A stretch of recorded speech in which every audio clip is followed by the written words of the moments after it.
welcome back to Arc in Maine. We're joined by meteorologist Hannah Sheehy for her preview of July celestial events. Hannah, what do you got going on? There's quite a few things happening this month. There isn't anything too out of the ordinary, I will say that, but still things that I find pretty fascinating and things that I really do enjoy learning about our sky each month when I do these kind of monthly viewings here. But tonight, or actually today, we are entering aphelion, which is where the Earth is the farthest away from the sun it will be all year.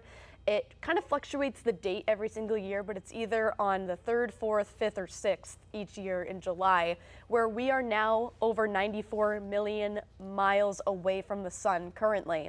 And you would think like, wow, it's been so hot lately, but we're the furthest away from the sun we are each year. But in fact, it doesn't have to do with how far away we are from the sun. It really all has to do with the tilt of the Earth.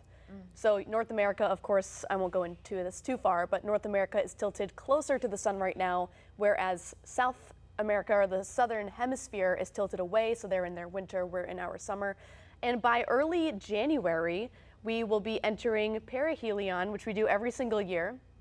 And that's when we are closest to the sun, but still coldest that we are all year round. And again, that has to do with the tilt of the Earth. But pretty fascinating that the Earth kind of will move closer and further away from the sun as the year continues to go around. This happens every year in early July, where we are furthest away from the sun. I mean, 94 million miles away. That's pretty further than, that's pretty far than in January, when we are probably less than 30 million miles away. So that is something to keep in mind for today. We are also each week this month going to see a pair of conjunctions each week.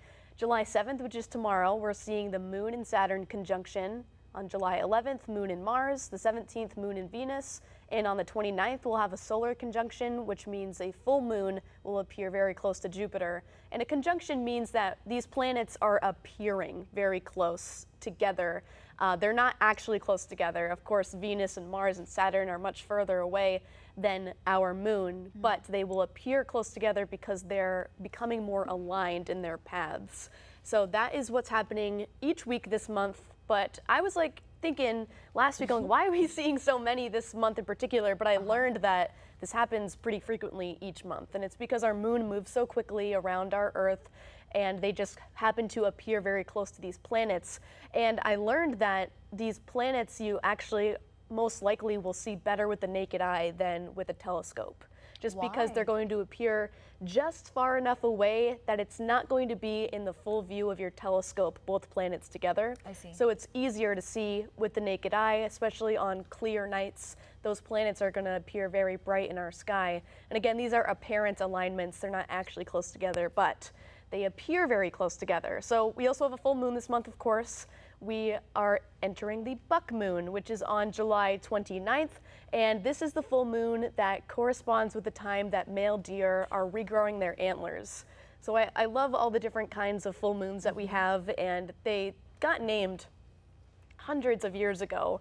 And the buck moon, people a long time ago just picked up on these kind of rituals that happen every single year around this time. Yep, exactly. Strawberry moon for when the strawberries come back every year. Exactly. So that's our buck moon this year.